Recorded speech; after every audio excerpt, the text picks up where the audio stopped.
and welcome back to PH Up. I'm your host Manny, and we have Curtis Van Wink again. How we doing?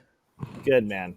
Doing good. See, I always feel very weird asking how are you because like we've been speaking for legitimately an hour. I know, right? It's like I know how you're doing. I'm great. I'm doing well. But nice to have you back. We've Yeah, man. Thanks like for I've having me. just mentioned, we have just filmed a podcast episode but not recorded.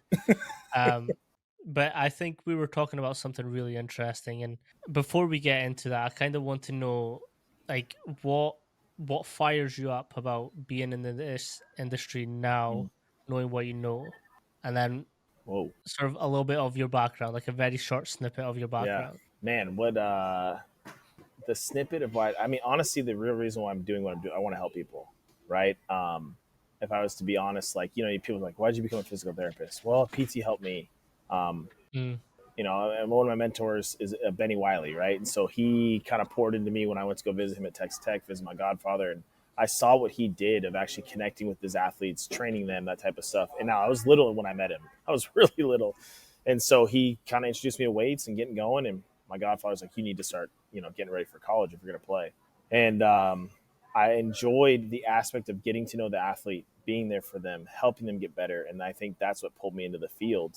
And I look at it now, and I'm kind of doing the same thing of why I wanted to get into it, understanding that it's not about I have all these certifications, which I mean, I got a good bit, but like it's about gathering more knowledge to solve people's solutions. And one athlete's solution is not the same as the other. And so, how mm, can I actually meet them and tailor things to them? That's what I think gets me fired up. If I can show somebody a different perspective of how, like, oh, I can't squat. Why? Because it hurts my back. Well, okay, well, let's set up a different setup or environment or offload it at the bottom of bands. They're like, I can squat. This feels great. And they're like, oh my gosh, I can squat. Let's work you back to not using this, doing this, so you can just go to the high school weight room or the college weight room and lift. Um, I think that's what fires me up is really just helping people and changing their perspective of an exercise, of a workout, and how it can actually help them. So that's kind of like why I'm into it, mhm. and I love people. I'm also very obsessed with the body and everything that comes with it. Uh, like the like every sensory part of our system and how that impacts motor output and control and so forth. And I'd say the main sports that I work with is baseball, softball, and throwers. And so, like, which can be quarterbacks, that kind of stuff. We work with all different types of athletes, all different sports. And so, teaching them how to control their system and what is something that's interrupting their ability to do that. Um, so that's what I love doing. I'm obsessed with the Mm. body, and ask my wife. She's like, "You're crazy. What made you think about this? You're up to like 2 a.m. Why is the whiteboard at the house and the office all messed up? Like, what is this?" I'm like, oh, this. She's like, "Oh, that actually makes sense." Um, So I so that's think kind of me. so. I messaged you a couple of days ago about velocities of the ball and the Yeah, hitting, and that came from one of those thoughts. Like I'd genuinely just woken up, and I think by the time I'm waking up, you're just going to sleep. yeah, um, so it was one of those like you caught me really early, and I call you really late. So it was just like a mixture of things.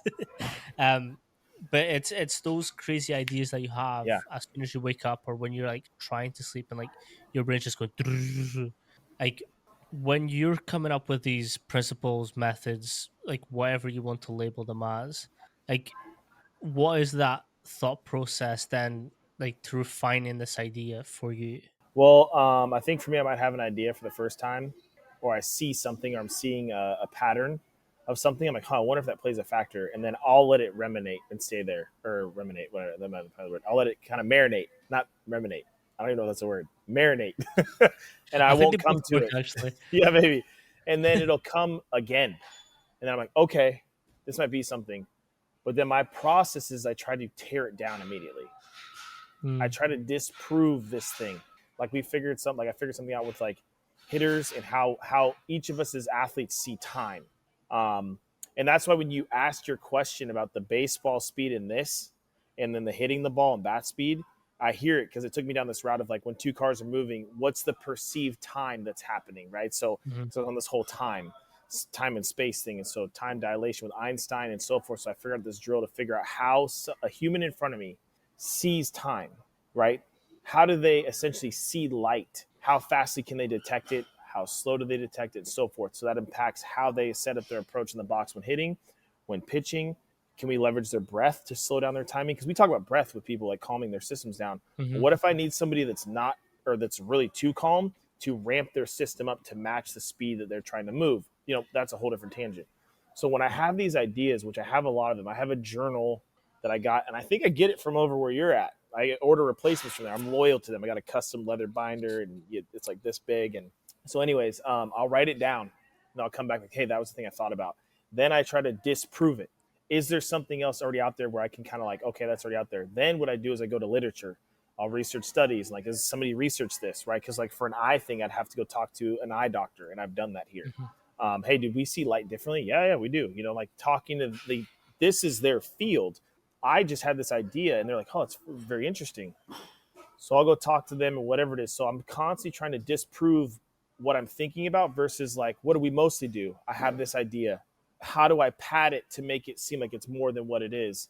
I have a hard time with that because it doesn't stand the test of time when pressure comes. When somebody's like, no, that doesn't make sense. Okay, cool. Let's talk about it because I've already had these arguments in my head. And so then Mm-hmm. it's like, okay, I don't mind if you have this information, share it. But I think that a lot of us have creative ideas and are seeing things, but we tend to dismiss them because the culture is saying that doesn't matter. That doesn't Mm-hmm. matter.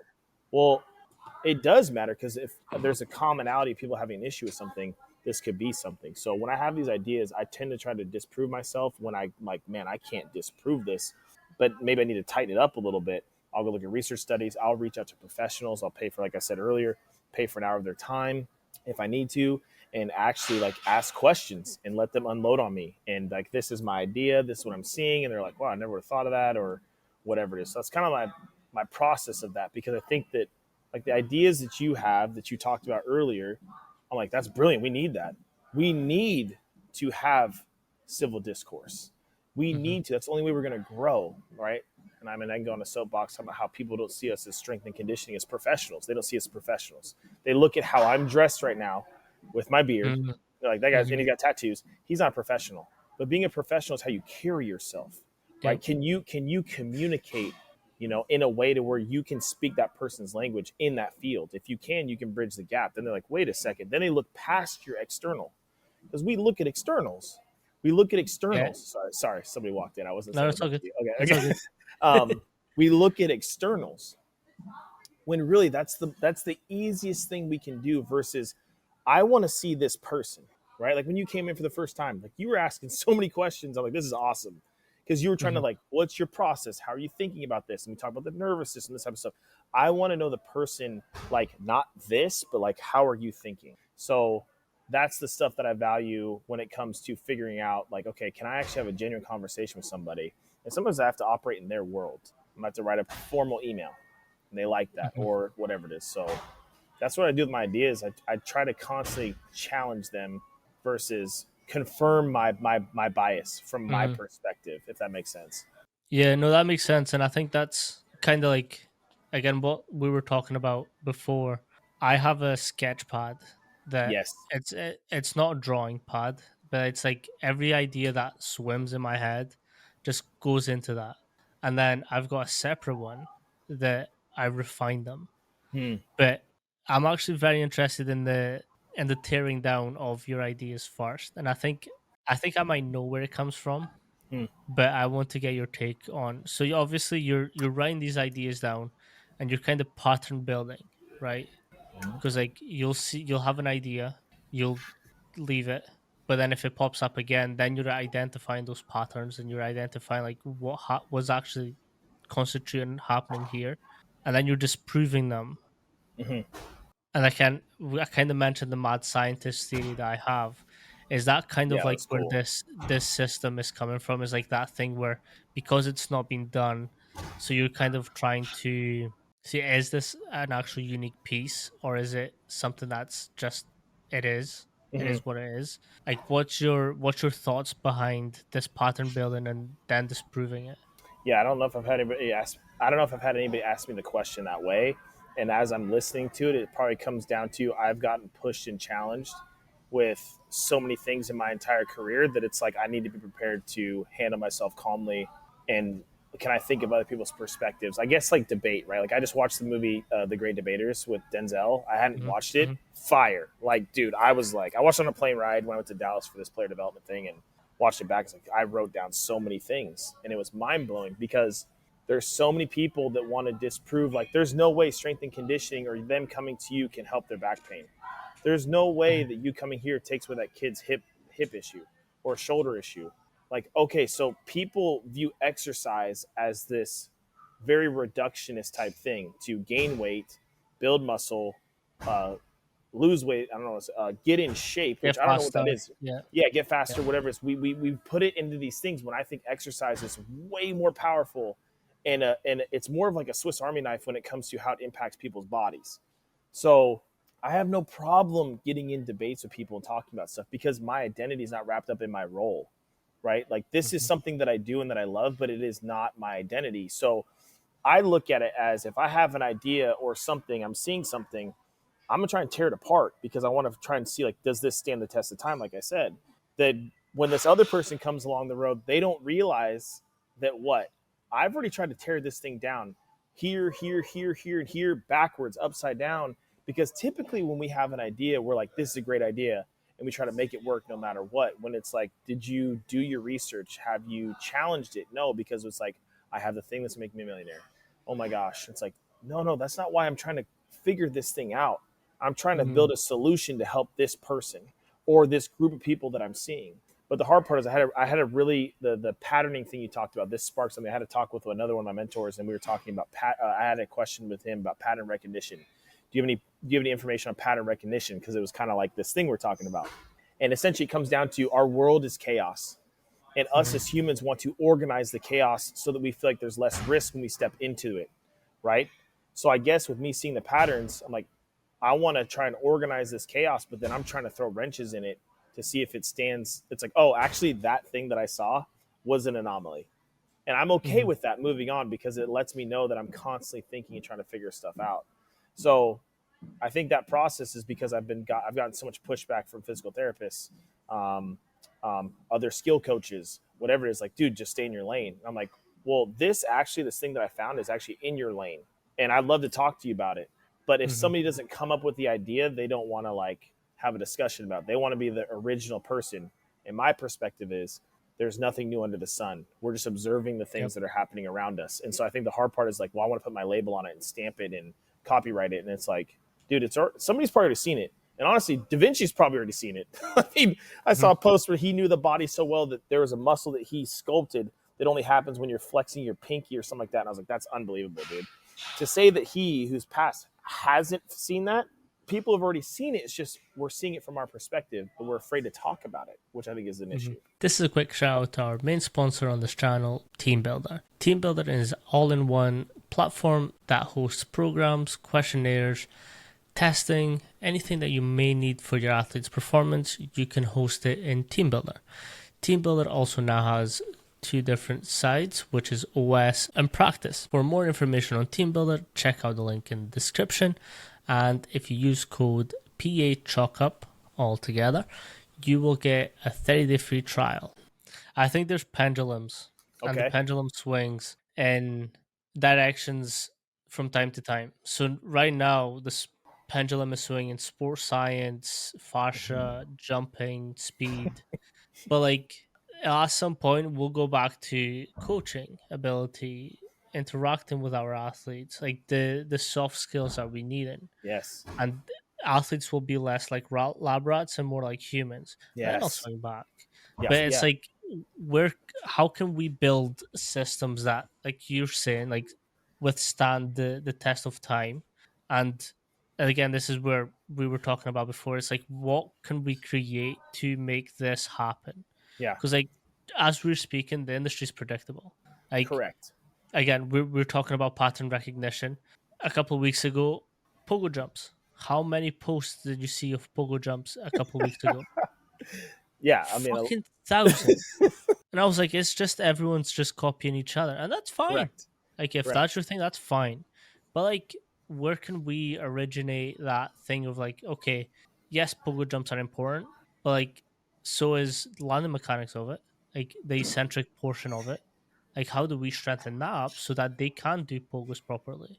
Like from that one system. And again, I'm not dissing on No, yeah, no, pokeball. no, no, yeah, Like no, they're no. unreal, but like it's like what is going on to constitute and really like withdract the benefits from it, right? Because like the body isn't just like do this and this happens. Right. Like there's different avenues, there's different ways that, like one of the industry's biggest saying is like many roads lead to Rome. Hmm. Yeah, cool. But I want a mind map to all those fucking roads. Yes, Because for if like sure. one's under roadworks, I fucking need to find someone else to head there. Yeah, So I it's mean, like, if that where road's can blocked we? off, detour, right? Yeah, it's like it's keeping up with modern time, but at the same time, like how can we make processes and systems? I've stopped referring it to philosophies and principles and whatever Mm, else. It's systems. Like how many systems do you have just walking into your house? mm. Keys on the hoop, shoes off, walk in, say hello to the wife, say hello to the kids. That's a system, Yeah, for sure. right? Like we're designed to create systems, even if we don't know that's happening. Like we have a way of doing things. We've built these systems up. Like within athlete development or human performance, Hmm. like the systems that we go through of like, okay, we're running a conjugate fucking 4 week plan. First 2 weeks, sick. Athletes responding to it really well. Week two, week three, week four, they're just not having it. Hmm. Do we stick out with it? But you made the program. You got to do it, right? You got to do it. But like, how important is it to like shift? Like, let's Correct. look at fucking triphasic. See if the last 2 weeks of triphasic might help here. It does. Sick. We've built a new system, Correct. but it's what you're saying. Like, nothing that we're doing currently hasn't been done before. Correct. Our egos are just like, I'm dying on this hill, and that's it. Because we're I also comfortable there. figured out I swear too much. Yeah, I think we're comfortable there, right? Like that's the thing is, I know this. I'm gonna stick with this, right? Okay, just give it one more week. Okay, just give it one more week. Okay, yeah, just one more week. No, that's okay. Like when I was working with a team and we would do like our flying tens, right? And we look at flying tens. We usually do it on like the freshest day. So like, say we played a weekend series, we'd Mm, have that day off and mhm. we do like flying tens, right? And I would use that as like, that's the numbers. Wow, ran a good time. But I would hear their feet on the indoor on that track because you could hear it. Those feet would slap if they were heavy. And you're like, yeah, it's like whap, whap, whap. Like, whoa, that's a heavier sound per capita for the team. We need to back something off.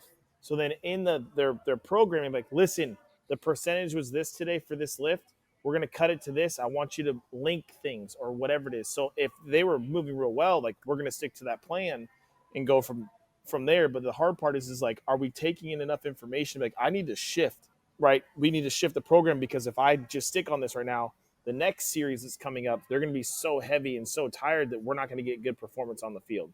So I think having that adjustability is crucial. Like I'm about to do a post about this, but a lot of people tend to coach the program versus coach the athlete, right? Mhm. I wrote this program for this month. This is it. I'm coaching this. No, you're doing that lift wrong. The program says this. No, no, no. You're coaching the human or the athlete in front of you. You need to coach them. We have to understand that. And so I think what happens is we get stuck in like, we're going to coach the program because we're comfortable with that. We wrote the program. We want them to like the art that we created in this program when really they're the critics. Mhm. They get to say whether it was a good program or good artwork or whatever it is. We have to be like, hey, if an athlete's like, oh, that lift or that exercise, I hated it. And what'd you hate about it? It was hard. Okay, that's different than if they're like, it hurt here, here, and here. Okay, well, I need to change that up, whatever it is. So I think being able to switch and pivot, that also takes a secureness within yourself to be like, okay, we can change this, which is hard Mhm. because we want to have. I'm defending this program that I wrote, dude. Mhm. It's just paper or an app, or it's a TeamBuildr. It's in TeamBuildr. I can edit that real quick with a couple clicks, you know. Shout out to So TeamBuildr, one of the big yeah, sponsors on this podcast. yeah, buddy. um, so on those 2 points, I've got 2 points on that, and again, we kind of spoke about this in the lobby, and we were talking about stress is stress. Like it doesn't matter whether it's physical or emotional, internal, whatever you want to bridge it. Like stress is Hmm. stress. So when you've got, say, collegiate athletes or high school athletes, like at some point the educational system is going to throw out tests, Yeah. exams. So like stress for them is going to be through the roof. Hmm. But hey, we're planning a fucking super heavy week that week. Guess what? They're probably not turning up. And if they are, you're not getting the results that you want. Right. So it's like it's kind of being aware of what is happening, but at the same time being able to adapt your program. And not like I think for a while I used to ask coaches like, "What's a hill you're dying on in this industry?" But then I started thinking about that question, and it's like, why are we dying on hills? Mm. Like, what about it is what's important about like dying on this hill? And like I've had hills that I would die on, like deadlifting was one of them. Hmm. Now I'm looking at that deadlift. I'm like, yeah, is it needed all the time? Like, what are they Oh, getting from it? Like, can I achieve it somewhere else? Can I, you know, like, are dumbbells less effective? Depends, yeah, it but not depends, really. right? It's just, yeah, Like, I mean, I love that. I think it's a good question, though. You know what I'm yeah. saying? I think So it is a like, good question because it's the it led me down this context. path of like it's exactly so that's exactly what it leads to. It's the context. And I had Thomas Newman on, who's phenomenal, like brilliant mind as well, and he does a lot with baseball. Um and like he had this great story of why context is important. Hmm. So like the story essentially was there was a football game or a lacrosse game, it was one of them. All the players had GPS trackers on it. One of the players hit like an all-time speed. I think he went like 21 miles an hour or something, Okay. like a really decent speed. So the sports scientist got like absolutely like over his like mind. He was excited. He went to speak with him. Hey, did you see he ran 21 miles an hour? Did this amazing thing, and turns out the 20 miles an hour was the gator. Took him off the field. Oh, snap. That took me a while to connect. Oh, snap. So like the context, yes, it's an amazing speed, but Whoa. what was the context behind that speed? Yeah, I Like think that's that's an crucial, right? extreme Because that's an extreme case, but like it does yeah, happen. Like like let's just say for I guess a general thing, if I'm like, oh man, this person's flying tens, getting really really good, it's getting really really good, then all of a sudden it's like that's not the issue on field. Their issue is their ability to cut, change direction quickly. How quickly can they get up to speed? But we're not building up the speed for them to track the top end speed, right? Like the test is it's context. So if we say like die on a hill when that question's answered or asked, what hill are you going to die on? It's like hinge, and mm, we're going to squat low, versus like I'm going to meet the athlete. The hill I'm going to die on is I'm going to meet an athlete where they are that day every mhm, single day, which means I'm gonna put myself aside and make sure that the hill I'm going to die on is for me to serve these athletes. I'm going to make sure that I'm fed before I go to feed. Whatever it is, kind of like on a plane, like they say, like with our kids. You have kids on the plane. Once the masks come down, get you, then get your kids. Like there's different hills to die on, but it comes down to context or how they're viewing things. Because we think like the hill I'm going to die on is we're going to trap our deadlift no matter what. It's like, wait a second. To me, when early in my career, I would have said something like that. Like I would this was say early that. in mine too. You know what I mean? I'm saying? Like, oh, trap our deadlift. Like, why did I like that so much? I like to deadlift. I Mhm, like to, and it helped me a lot. So I'm like, well, it's gonna help everybody. That's not the case. I got some kids, they can't even like we won't even do a concentric. Like, I'm gonna help pick up the trap bar. Like I'm there, I'm like, ready, let's lift. And I'm just the front or whatever's on the sides. Okay, cool. I want you to do an eccentric. And then this. We want to do an eccentric to teach them how to absorb force so they can actually do the deadlift from a mhm. concentric basis. But then do I need to work that hard to do that? I don't know, but if they might need it, and I think they might need it, then we'll work on it. So like I'm not really on any hill. I feel like I'm almost like jumping between hills. Like Mhm. how are all these hills connected? Like they're all connected. And how do I like? So Oh, actually, that's the important thing. And like I this is need to. actually just came into my head that there's always a valley at the bottom of a hill. It's Yes. like, where's the volleys? That's a new one. I'm No, so really, that makes sense though, trademarking right? it. Think about it, right? Like you talked about a pendulum, right?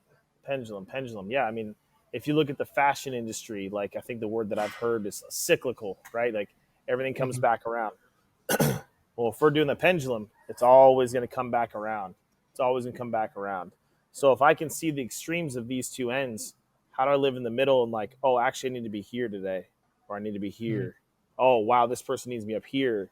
Like, how do we meet those things? Oh, this person needs a little more soft skills versus, and that can be in one team, like one group or group in here, whatever it is. Like, oh, this person needs me to like use the soft skills more to encourage them versus this person, their soft skills, they're solidified at what they need. They're like their form is off and they need this. So how do we meet each of the athletes where they're at? The hardest part's figuring them out, Mm-hmm. right? Like 100%. it took me about a month and a half for that collegiate team for them to like allow me in. I had to earn that, right? Mm-hmm. Like, there was one girl I'll never forget. Like once she started poking fun of me, like a little sister or something like that. I'm like, okay, we're cool. You know what I'm saying? Then there's some that are like, whoa, this guy's in this role, and okay, we got to respect him. And then over time, like, oh, actually, I really do respect him, right? Or I disagree. The one girl was like, she disagreed with me on something. I'm like, I love that, and that shook her. She's like, well, I Mm-hmm. don't want to do this because blah, blah blah. Like, I disagree with like this lift. I'm like, I love that. And she was like, what? I'm like, I love that you're speaking your mind. You need to speak your mind. And then she was like, whoa. But then what happened right there in that moment? She now knew that she could be completely flat out honest with me, and I'm not going to get defensive. Mm-hmm. A lot of us tend to get defensive. And that probably goes back to why I would argue with myself and my ideas. I want to hammer it down because it's this idea is not me. Mm-hmm. It's not my identity, right? So I think that's a big one too. Have you ever heard of the idea wave theory? Tell me about it. So it's this idea that every idea that you have is on this wavelength. Okay. If you have this wavelength, you've got a select amount of time to do something with it. Love it. If you don't do anything with it, it just travels to someone else, and someone else gets this idea. So it's like no idea is original. Right. It's just getting passed down from people to I people. feel it. I think Rick Rubin talked about that. I think he talked about that, Yes, right? yes, Yeah.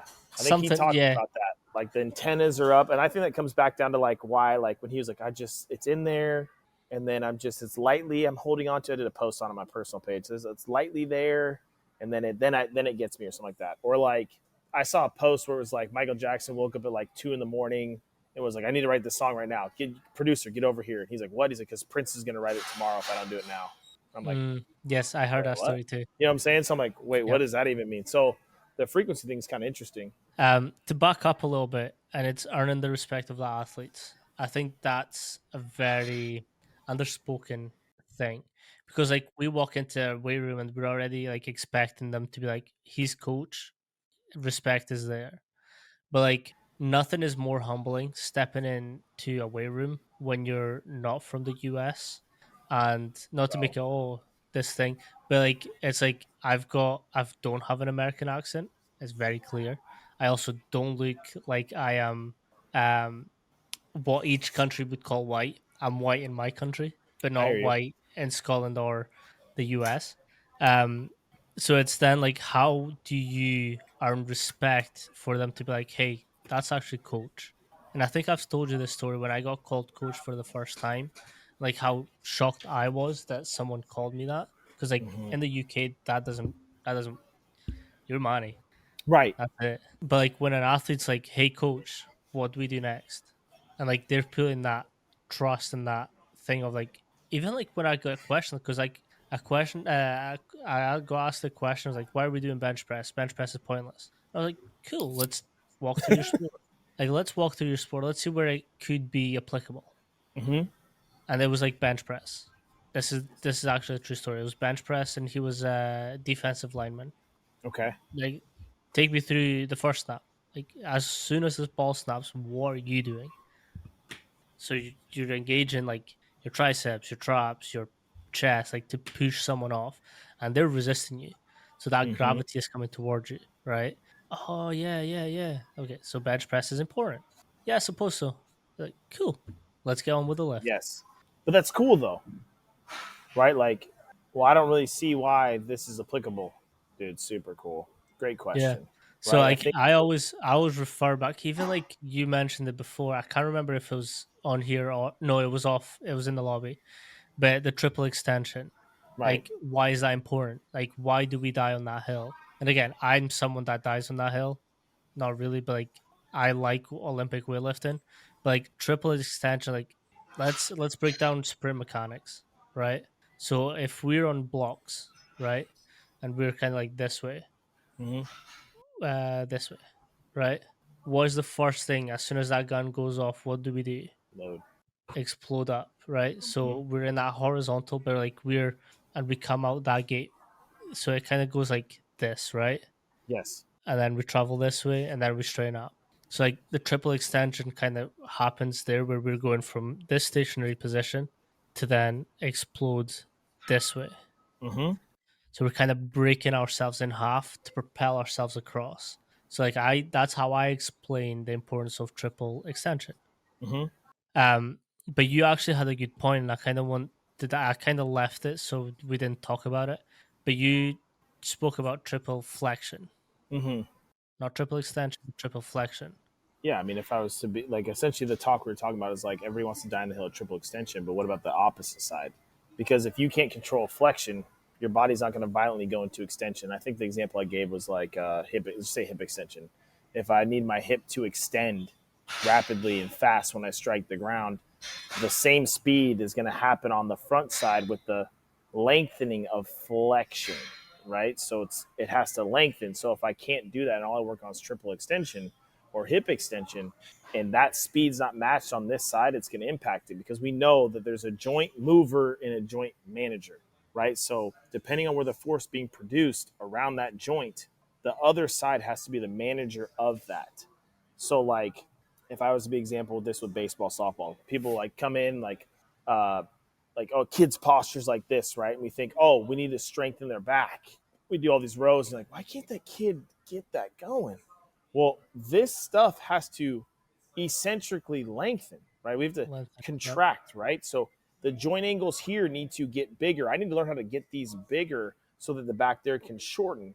This stuff is managing the joint as I'm doing this, but if I can't let that go, I'm not going to get to this position. So we have to look at the individual and look at it from that aspect of like, what does this person need? Triple Mhm. extension is important, but so is flexion. If I'm going to be in track and I don't have foldability, right? Then how can I actually access all that length in the backside to then shorten it from there, right? They might want to stay here. And it's like, no, get extended. They're like, dude, I'm literally getting extended because the front side can't lengthen as fast under control as the backside's trying to shorten. That's why you're not seeing the shape or position you want to see. And so I think it's just a lot more complicated than we even give it credit. Mhm. The body is right. I mean, we talk about systems. Our body is a system made up of systems interacting as one, right? So we're trying to figure out how to help their system get truly organized depending on the task at hand. And so we might do an exercise in the weight room that looks nothing fully like the functional movement on the field, but that weakest link part is the thing that helps them unlock the rest of their system. But I can say the same thing about words, all type of stuff. So, and triple flexion is important. So is triple extension. I mean, I guess you could say triple side bend. I don't know, whatever. You say all this stuff. Our next sponsor is Apex Cool Labs. Apex Cool Labs is a pump cooling device that helps you gain further performance by cooling and aids the recovery so you can perform more for longer. To check out what Apex Cool Labs have, there's a link in the description. You've just nailed a really important point, and it's the verbiage that we use and how we interpret it. Like, because we could both get the same cue but interpret it completely different, right? And I always go back to the when we're having a conversation, and again, this is a very simplified version of it.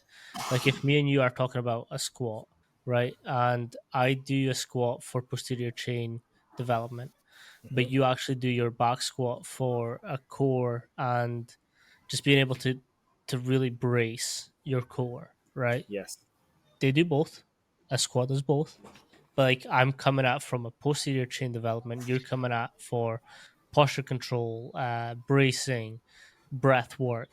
Like those are both things that happen, and like then it's our ability to come together and speak about it and say, "Hey, this is what I took from it.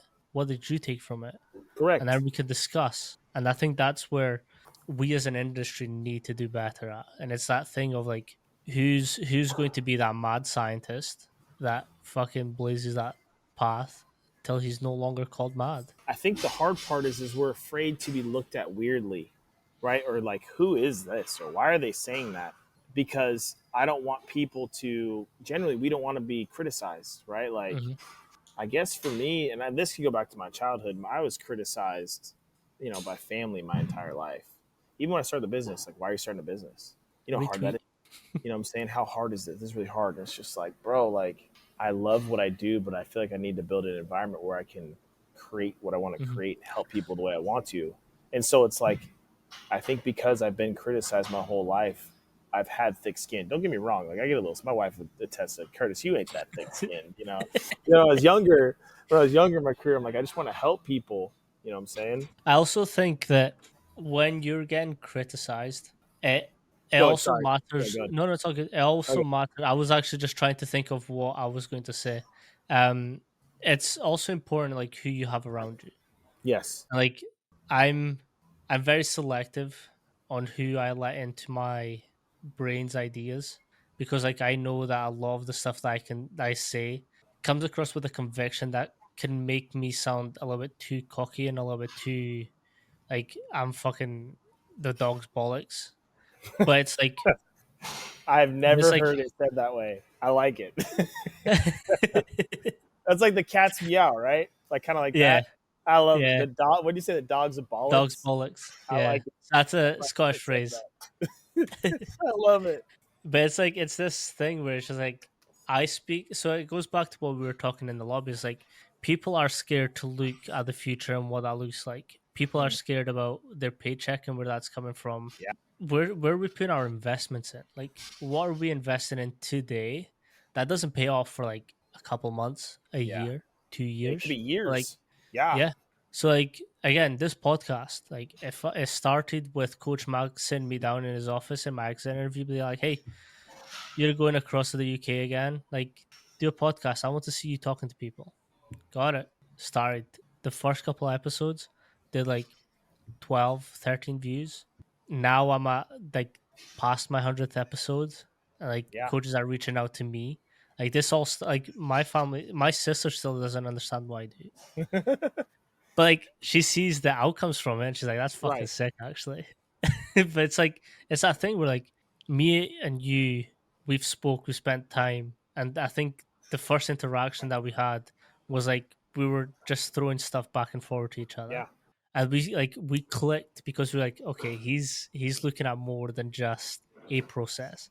He's Yeah. looking at where everything is coming from. Yeah. And again, I still remember this conversation to this day. Yeah. We introduced each other, we spoke a little bit, and then we go on to the topic of genetics. Like, how important are they? And you were like, they're very important. And I was like, Yeah. but like my mom and dad don't really do sports or shit. But like me and my brother go out to the development squads of Scotland. So like our genetics technically were fucked. Yeah. But we did something. You see those posts about Chad Ochocinco, how he vets the girls he talks to? Yeah. It's so funny. That's where my mind went. Where he's like, does she cheer? Does she run track? Like, I'm looking like, what are her hands like? What are her feet like? I'm trying to build some athletes. I'm like, bro, I mean, that's the thing though. Is like being able to think about these things. I think that there's so much that can grow from our industry if we actually talk about these things. And you might have to time box it where it's like, all right, listen, today for our staff, we're going to talk about, Mm, I want you to bring up a topic of something that is outside of the box, and we're going to talk about it and not have to force it to integrate into our system and what we're doing, right? Like, why don't we talk about this stuff? Hey, do genetics play a factor? What's your viewpoint? What's your viewpoint? Super interesting. Whoa, now I'm looking at things differently, right? Because a lot of us are taking our mentors' viewpoints and copying and pasting it, and that is the hill that we're dying on. Versus, I didn't even climb this hill. I just like teleported here because they told me that this hill was here. hmm. So how do we have these discussions of like, well, could that play a factor? Right? I mean, that was the whole mental health thing, right? Like, does mental health play a factor in athletics? Yes, of course it does. We don't understand those things, right? So how do we understand people's mental, where they're at, and how that impacts the physical? Because I don't know if we can separate the mental and the physical. Hmm. You know what I'm saying? Like, I don't think that we can. So it's like, No, now we that's a can't. factor. Yeah. So why don't we talk about this? Like, It's I like remember, how go many ahead, go times have you ahead. had an athlete come in and they've perhaps like had an argument with their partner, their mom, their dad, and like that session is not going to be the best. Right? Bro, It's just not. But like, what can we do to make it a good session? Hey, Yeah, we were doing Spock squats, but like, hey, let's grab a kettlebell. Let's just do some box squats. Let's fucking regress the shit of that exercise. yeah. Just move. Or it's like, hey, what do you want to do? I know you're a Mm, little stressed right now, right? And you feel like things are out of control. What is an exercise that you like to do where you like, I own this and I'm in control? Cool. We're going to do that instead of the main lift today. And then we're going to integrate from there. Then you're bridging the gap where they're at. How do mm-hmm, we build some autonomy with the athlete to where it's like, okay, things were out of control and I got given the opportunity to like, what's an exercise I like that helps me feel like I'm in control? And it's not, I'm not saying like in control of like, my balance is really good. I'm saying like I love to triple or to do jammer, yeah. extension snatch or trap bar. I like that lift. Cool. Scratch today the squat we're doing for the eccentric on a 5 count and a pause at the bottom. I want you to do the deadlift today. And they're like, oh my Mhm, gosh, now they're in control. Now we might have them back to get them back to the session. But mhm. again, that goes back to like, no. The sheet doesn't say that. Yep. You know? I'll do you. I'll jump on that one. And so I had this client, and again, it goes back to my research that I was talking about at the beginning. Um, she has never like properly been a gym goer. She recently started, but she had a good solid foundation on her lifts. Like she had been doing some classes, and then I stepped in to do her program. But like every time that she was coming in under the bar, like she was just collapsing into herself. Like Okay. there was just no confidence in what her ability was. So like I stopped her and I was like, what is one thing in your life, like in your whole life that you do that makes you confident, that makes you be like, I'm that bitch? Like what is that one Mhm. thing?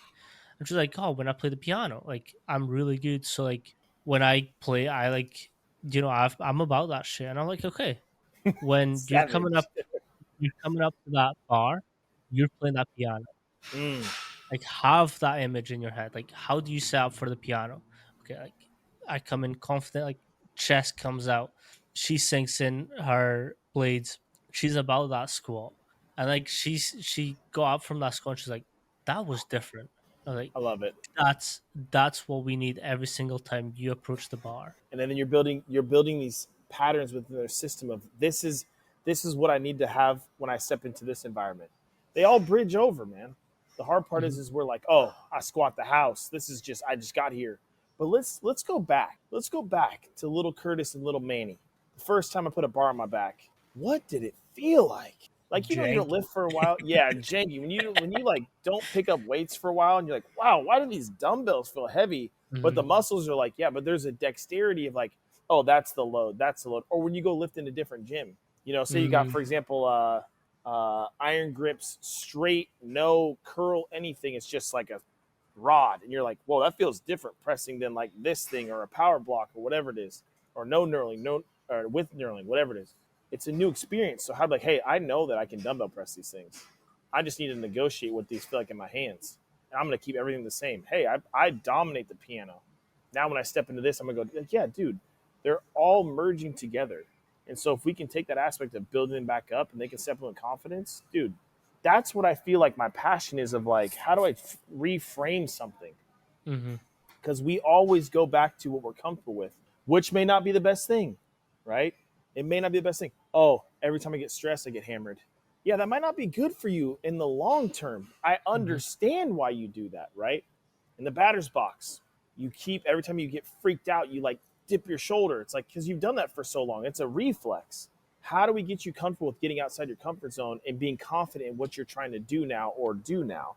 It just takes time, and that's where I think player development comes in. Like you talk about the lineman guy, like, bro, I don't see a bench press, and you're like, okay, well, show me what you do. Okay, cool. I mean, I think that's a part of player development. You talk about psychology, you talk about all these things. Player development isn't numbers, right? It's mhm, relational. It doesn't mean we erase the numbers, right? So it's like, how do we actually impact this person right now? And it's hard because every player is different, mhm, right? Oh, well, I've been taught by my trainer back home in Texas that, all my lifts need to match what I'm doing on the field. Whoa, that's crazy. Okay. Or somebody's like, no, we're just going to lift in the sagittal plane and then you play your sport to work on the transverse plane. Okay, that's fine. But you don't even know how to move in the transverse plane because you're so loaded in this one plane. mhm, How do we start to negotiate that? So it's like we're dealing with different body views, training views, world views when these athletes come in. I think player development is helping them to understand, like, no, I understand where you're coming from, but how do we merge these so that you have a better outcome, right? Like what got you here is not going to get you to where you need to go. So one thing that I have been exploring a lot and talking about with different people from our episode, like our last episode, was exposing different angles and then strengthening from different movements. What does that do to load, joint health, tissue uh ability? Like what is the bigger picture at play here? Like, because like sports aren't linear, unless you're like No, sprinting, but even then, like there's different gradients of your body position. Like and like it goes back to what we were talking about then. It's like, as babies, like what movements were we not doing? None. Like we were fucking moving in all sorts of directions, exposing our tissues to different loads, to different angles. Like we were so active that like people don't, and I think babies need to be studied more, and we need to look back I into agree. like exposing athletes to like baby movements. I Like like it. how many, like I've had athletes that couldn't do a forward roll. Like a Yeah, simple forward roll. They couldn't do it. Let's not talk about a backward roll. right.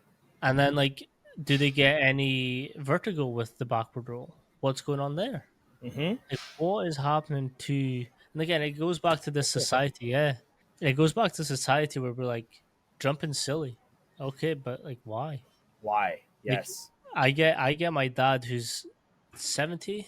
No, he's 68. I get him to jump. I still, hey, I bet you can't beat me in a race. Like I'm still Yeah. like, I bet you can't. And like he'll be like, shut up. And then we'll like race. Right? I Like love my that. my granny was 96. Like I was like, let's jump. Like let's just do a jump. She did the Michael Jackson, like, but so she never got off the floor, but Right, she at right, least right. exposed herself to that stimulus. For And I think sure. we need to do better at exposing different different stimulus to everyone. And I think that's the hard part. I agree. I think the hard part is too is like we think about stimulus, like we talked about the last podcast about loading from different angles. Why do we do that? We're trying to understand how we operate our bodies in this gravitational system, right? The hard part is we've been taught that gravity, like this might be out the box, but I'm really digging into this. The gravity's straight down, right? But there is, I believe, a little rotational thing that happens with that when you're going into the ground. That's why we're set up body wise to propel ourselves forward. It might feel easier to walk backwards. So the gravitational pull from my perspective right now is going to be more like down and into me. That's when we lunge, we're trying to Mm. stay stable. We're actually going to, oh, why does that feel easier when I actually rotate into my hip and then rotate out of it? Rotate into it, rotate out of it. I'll just send you the thing on that. But like if you look at skydivers, you jump out of a plane. If they were Mhm. to just like go like this, does their body go straight down or do they go like this? They start to twist on the way down. Now we need a certain amount of distance away from the like the center of mass of the Earth, but we have to understand that we have to load the system differently, different angles, different this to understand. Can I get them? Can I understand as a movement person that they view their body in this gravitational field this way, Mm. or they need to do this way? Because if I want to get them on the line and do something on the football field, and I'm coaching everybody in a linear manner, when I might have an athlete like those, some of those line guys that are really, really good on the defensive side. Like, look at the positions he gets to. Look at these things. He has understood how his body works in the gravitational field for himself. But if he's coached from a linear perspective, which we might start there, and then it's like, well, this guy can do this and he can do this. We're trying to build that into these athletes to adapt to different things because the offensive line is trying to stop them. We have to understand in a better manner, like we got to load them to different positions. And I think the weight room is a perfect place to do that so they can take that to the field and understand, like, whoa, that's a controlled environment. Loading my angle from here, that felt better on field. Become the strength coach, like that felt a lot better. But the thing is we need to do these things. And some of these athletes, as babies, they might have been Mhm. left to fend for themselves, right? Mhm. They had to solve problems. Mom and dad wasn't there to like, oh, there's a truck in the way. They're crawling. Let's move the truck out of the way. No, leave the truck there. Make them move the truck out of the way or do something. They need to learn to solve problems as babies. But and this goes back to parenting when it comes to athletes. If I remove every obstacle for my kid to struggle, they will not Mm. be able to adapt on field as athletes. And we can talk about life, work situations, whatever it is. But from a movement standpoint, we need to make things difficult so they can Hmm. solve the problem and be like, oh, that hurt. Like my son, bro. He freaking took a wreck on his bike, bro. He took, bro. This is actually really funny. When I was like sitting there, I was like calm. I was like, you good? And he starts losing. I'm like, okay, now I can't just like, are you good? I had Yeah. to run and get him. But he took a squat ramp, Yeah. put it in the cul-de-sac. And I was like, all right, let's see what happens here, right? Goes off that sucker, right? He builds a ramp, goes off that sucker. I'm like, oh, he's figured it out. Well, he's 5, and he comes back the other way to go this way, but the ramps Oh no. and whap, right? Helmet hits the helmet, scrapes his head, gets his nose because his nose sticks out like mine. Gets his arm, wrist, and he's just losing it. I'm like, dude, what happened? And he's like, I was like, hold on, dude, I can't understand you. Tell me what happened. I saw you crash, but talk to me about it. And I had to, like, in that stressful moment, be like, he was like, oh, I tried to go over the ramp. I'm like, you went over the ramp side or the non-ramp side? And he looked at me and he goes, the non-ramp side. I thought I could do it. And I'm like, he'll never forget that. Not that I would Yep. want him to get hurt that way, but he now knows, like, oh shoot, I'm only meant to go this way. And then we looked up something on the internet where it's like you needed a bigger tire to get over the things in Hmm. the tire had to be bigger to go over that ramp. And he was like, oh, I'm like, so you can do that. You should have the tools to do that. So Yeah. will that affect him in athletics and solving problems in the real world? We have to allow them to explore and do Hmm. difficult things. Now, I wouldn't recommend telling your kid to go off the ramp this way, but but it's a Let it figure it learning out. moment. Yeah. You know what I'm saying? So it's like, and I had to remain calm, which is hard. Yeah. No. So I'm So like, he took it. there's this quote where it's allow your kids to do dangerous things Mm. smartly or something. It was like it was something like smart or In a controlled protected or environment something. or something like that, right? Yeah. It was like a kid Yeah. on a Exactly. tractor and stuff. Yeah, I know what you're saying. Yeah, Yeah. So it's like it's this idea where like exactly what you've just like verbatim like exactly what you're saying. Like let them do dangerous stuff, but like as soon as it's over and they're hard, whatever, go across. And I always believe like so I've done this with my niece and nephew the whole time. And my niece is very clumsy. Like very clumsy. But like even my nephew, like if they fall, I just stay still, let them see my reaction. I'm like, you okay? And they're like, yeah, yeah, it was just sore. Cool. Let's get up, dust ourselves off, and let's go again. Again, right. I I'm going to call myself out in here. Um, when I was a kid, I was in my teens. I took my bike everywhere. I would ride to practice. Like my bike was my vehicle. But like I would sometimes get like, oh, I wonder what happens if I do this. So like I was doing this with it. I was just like handlebar. That was it. I twisted it a little bit too far one time. Went over. I was like, I bossed myself on the concrete. Like bossed myself. And I was like, well, I'm never doing that again. But it's Mm. like it's this process of learning where you get up, you dust yourself off, and like what are the lessons that you took from it? Like what will you not do anymore, or what will you do different for a different outcome? Which is crucial. We have to go on those journeys, man. Like Yeah, we full on have to. I just think that there's beauty in those journeys. You learn, you move on, but if we eliminate those things, we're kind of done, you know? So 100%. love that. Um, what is one thing in your career that has had the most impact? Um, I would say almost like pushback, man. Mm, Like pushback from people. Um, I think what it taught me is to remain calm and be able to think on my feet. So, um, just pushback where it's like, okay, do I actually believe what I believe, right? And I kind of went on a journey mhm, years ago in college on something, and I think it's the same thing where it's like, do I believe what I believe? Can I stand on it? Can I explain it? Can I do these things? And I think being around people that would push me in a loving way, like, are you sure? mm. That's important. Whatever. Yep. I think that was helpful for me because if people are like, you're so amazing, Curtis, that's amazing. I would have like a fake foundation, you know what I'm saying? Versus like, hey, that was pretty good, but you thought about this, this, and this. I was like, oh, so I'm not done. And so I think through that process, I think through that, I don't ever feel like I have arrived. It's Mm, that I'm always trying to progress and go on my journey. So I think that really helped me if I was to think about that. Like, I've never arrived. It's always trying to keep going, you know? So I probably said it's the biggest thing for me is having pushback in a polite way, but I think it also stands, or it's also what you said about the people you surround yourself with. You know, if you Hmm. find the people you surround yourself with in a good manner and they're pushing you back, they're doing it in love and care. And so if they're doing that, I'm more receptive to that. And so when I come across somebody who's just coming at me to try and Mm. dismiss me, I'm prepared for that and I can recognize the difference when somebody's caring about me pushing back or I'm trying to crush this person. And if we go there, then it's my antennas go up and I know like, oh, here we go, you know. Mm. But yeah, that's I think kind of that's probably yeah, the biggest thing for me.